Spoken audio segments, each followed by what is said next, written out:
যে ব্যক্তি মিথ্যা কথা এবং খারাপ কাজ ত্যাগ করে না, তার পানাহারে আল্লাহর কোনো প্রয়োজন নেই। অর্থাৎ কেউ যদি শুধুমাত্র রোজা রেখে খাবার এবং পানীয় থেকে বিরত থাকে, কিন্তু তার জবানকে সে কন্ট্রোল করতে পারলো না, তার চক্ষুকে, তার চিন্তাকে, তার অ্যাক্টিভিটিসকে সে কন্ট্রোল করতে পারলো না, খারাপ কাজ করেই গেল, এই মানুষের রোজা কিংবা তার পানাহারের আল্লাহ পাকের কোনো দরকার নেই। অর্থাৎ আমরা যখন আল্লাহকে ভয় করে শুধু খাবার থেকে বিরত নিজেকে রাখবো না, আমরা আমাদের অন্তরকে সব সময় পরিচ্ছন্ন রাখবো, আমাদের কথাগুলোকে, মুখের কথাকে সবচেয়ে সুন্দর রাখবো, খারাপ কথা মুখ দিয়ে বের করবো না।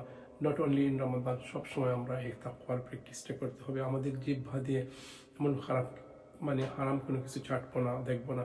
আমাদের কান দিয়ে অশ্লীল কোনো কিছু শ্রুতিমধুর অশ্লীল কোনো কিছু শুনবো না।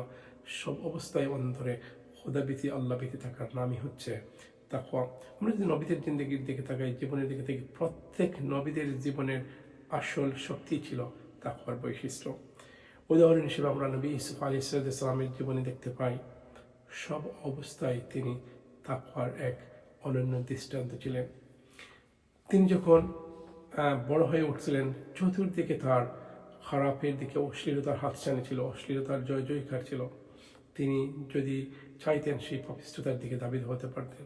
সবচেয়ে বড় একটি এক্সাম্পল হচ্ছে যখন তিনি একজন তগবগের যুবক, এটা ভয়ঙ্কর পরীক্ষা তার সামনে হাজির হয়েছিল।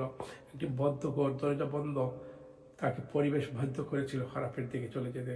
সেই কঠিন অবস্থায়ও নবী ইউসুফ আলাইহিসসালাম বলেছিলেন, মা আল্লাহ, আমি আমার আল্লাহকে ভয় করি। সে অবস্থায় তিনি সেই পাপ কার্যে জড়িত হতে পারতেন, কেউ দেখত না, কিন্তু তিনি বিশ্বাস করেছিলেন, তার অন্তরে জাগরিক ছিল, কেউ না দেখুক, দরজা বন্ধ কি হয়েছে, কিন্তু আল্লাহ সুবহানাহু ওয়া তাআলা চোখ তো বন্ধ নয়। আল্লাহ সুবহানাহু ওয়া তাআলা তো আমাকে সব অবস্থায় দেখেন। তো রমাদান রোজা আমাদেরকে ইউসুফ আলাইহিসসালামের মতো সেই শিক্ষা দেয়, আমাদের অন্তরে তাকওয়ার সেই স্ট্রংনেস, শক্তি আনার জন্য। আর রমাদান আমাদেরকে সেই ট্রেনিং, আত্মশুদ্ধির সেই ট্রেনিং দেয় ইউসুফ আলাইহিসসালামের মতো। আমরা সারা বৎসর নানান কাজে, নানান ভুলের মাঝে জড়িয়ে যাই। রমাদান এসে আমাদেরকে আবার সেই রিসেট বাটনে চাপ করে। সারাদিন উপাস থেকে রোজা রেখে এসার পরে আবার লম্বা তারাবির নামাজে নিজেকে নিয়োজিত রাখা, কোরআন তিলাওয়াত করা, সেহরি খাওয়া, ইফতার, সব কিছু যেন আমাদের আত্মাকে পরিশুদ্ধ করার একটি প্রক্রিয়া। রাসূল সাল্লাল্লাহু আলাইহি সাল্লাম আরও বলেছেন, যে ব্যক্তি ঈমান এবং সওয়াবের আশায় রমজানের রোজা রাখে, তার পূর্বের গুনাহ মাফ করে দেওয়া হয়। কি অসাধারণ সুসংবাদ! আমরা আমাদের বাস্তব জীবনে তাকওয়ার এই চর্চা কীভাবে করব? সব অবস্থায়, শুধুমাত্র রমাদানে না, রমাদানের বাহিরেও বাকি 11টি মাস আমরা আমাদের